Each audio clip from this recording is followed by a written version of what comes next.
Por que a perseguição movida contra o padre Júlio Lancelotti? Essa não é uma pergunta retórica, ela tem uma resposta.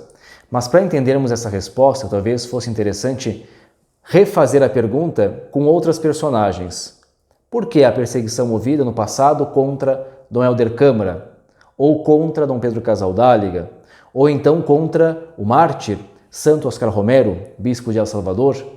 Ou por que a perseguição hoje movida por católicos contra o Papa Francisco? Todas essas pessoas, em última análise, o que elas fizeram e fazem? Retiram as consequências concretas do Evangelho e as vivem, as colocam em prática. O centro da vida dessas pessoas é a prática do seguimento de Jesus. Isso incomoda profundamente dois grupos, os poderosos e os religiosos.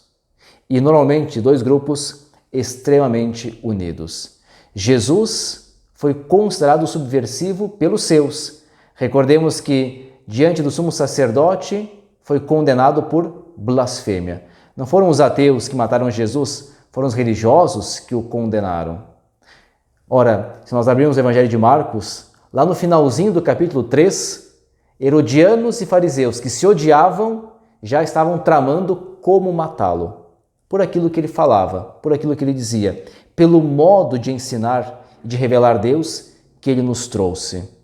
Fariseus, recordemos, eram homens profundamente religiosos, de prática religiosa diária, estrita, mas sem boa nova, não aceitavam boa nova. Aqueles que perseguem o padre Júlio Lancelotti também, em geral, são homens profundamente religiosos, mas sem evangelho. O coração da religião dessas pessoas é a idolatria de si mesmo. Após a lógica da encarnação recebida pelo Evangelho de Jesus, quando Deus se faz homem e assume a condição humana na sua totalidade, a humanidade é o lugar do encontro com Deus.